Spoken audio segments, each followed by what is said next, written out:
Yo, what's going on, you fucking child molesters? It's Nick Daniels coming at your life. Dude, that's like the worst way to start a video. So today, man, we're going to be talking about something I posted on Reddit today. One of my first posts on Reddit. I posted like 3 times. And I posted in the Tales from Tech Support, sorry. And I'm now saying I'm famous because I got like 80 upvotes or something. So I'm pretty stoked. But anyway, I'm going to give a little bit more detail of the story here. So we can just sit back, relax, grab something, and take it easy. And this might be a new series. I don't know yet. So anyway, brace yourself. This is going to be some of the worst things I've ever had to do in jobs, like job stories, like just shit job stories. We're going to leave out a lot, like names, obviously, but we'll give you as much as we can, and we'll go from there. So, long time ago, I used to do a bit of a tech job that used to be on the road, and you'd be in shop, so you do a little bit of both. So you'd kind of help people over the counter, like you do some sales or whatever, you do some repairing, and then you get sent out to people's homes, and you kind of do the same thing.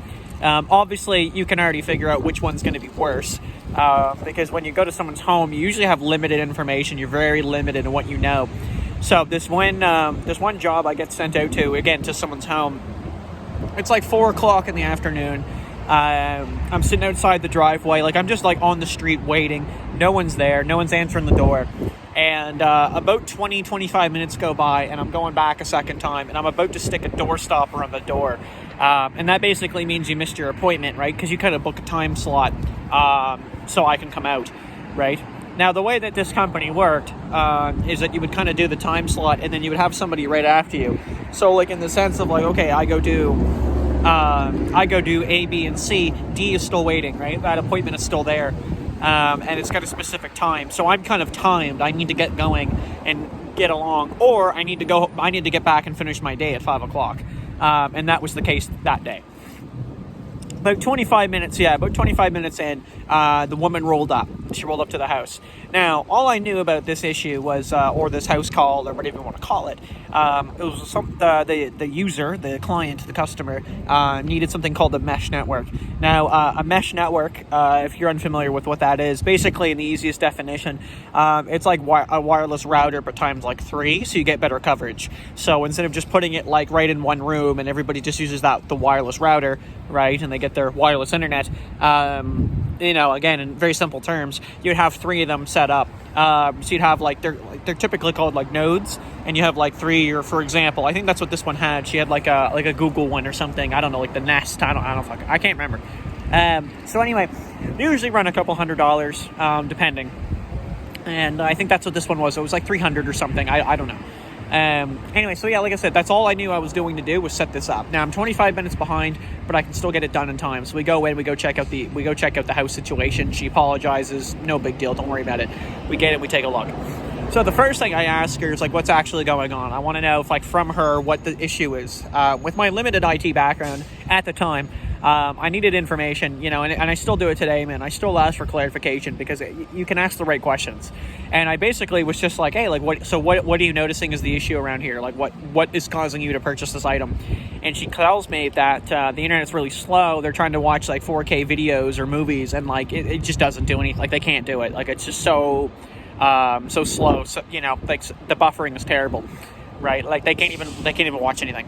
So instantly, my first thought is like, let's rein that in and let's do a speed test. Speed test, high speed, half decent. I don't know. Like 80's really good. I mean, I think 80's really good. Like an 80 megabits per second download's not too bad. For most people, like that'd be fantastic. You're not gonna notice a problem. She had like a I think it was like a 1 or a 2. Like, it was pathetic. Like, you would literally get better Wi-Fi out like a mall, like a public mall Wi-Fi. You'd get better Wi-Fi. The upload was, like, hideous. It was like a point something. Like, it was like a 0.4, 0.5, 0.7. I don't know. It wasn't even a 1. So, like just to keep in mind, I had Bell Fiber Op, and it was like a 150 down and 150 up. Amazing. She had, like, a fucking point something. Like, so anyway, considering it'd be the download, but either way, so I told her she probably need to settle that with her ISP, so internet service provider, so like Bell, whoever hooked her up.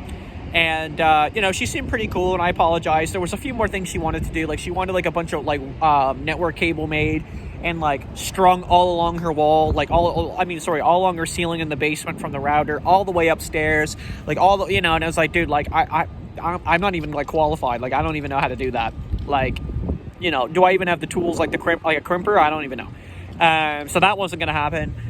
We had some issues with like the laptop I was given from the company. Like I couldn't even sign in or anything. Like nobody like cashed the credentials, so it was just sitting there. Like couldn't do anything with that. Couldn't, like a bunch of things backfired. We can't talk about.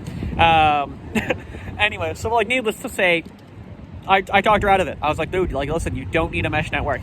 Call your internet provider. Like deal with them. Like they're the ones who are gonna fix your issue, not me. Like I'm just gonna like hook this up. You're gonna be out $300 or whatever, and like you're not gonna be happy about it. So, unfortunately, what happened is the client, the customer, went to the store and like tore them a new one. Like she reamed them out. So like the salespeople there, like she was like instantly like, you guys like how dare you? And yeah, like apparently it was pretty messy. And she like basically like demanded a refund and was like never gonna shop with them again, because she kind of felt like after I talked to her that she was like, okay, I got upsold. Like I got sold something I didn't need, and that's not what I'm here for. Unfortunately, pretty much right after that, I got terminated from the company because it was, they couldn't give me a direct reason, but I definitely felt like that affiliated to it, like 120%. It's just ridiculous, man. Like that's one of those times that being, I think, honest with a customer will lead you farther with a customer than just being like completely deceitful and being like, yeah, you know what, whatever. Like if you're very open and honest with them, they're going to respect that, and they're going to say, you know what, yeah, I can totally get that.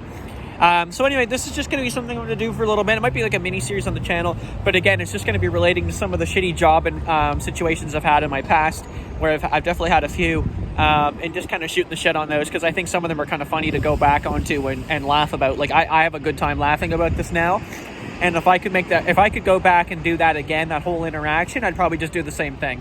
It's just, yeah, that's just the way it needs to be. I saved someone a couple $100, and I felt pretty good about that. So honestly, that's not how you're supposed to do it in the business, but as far as I was concerned, that was the most ethical decision. So thanks for watching, everybody. We're going to see you in the next one. Take it easy, and peace.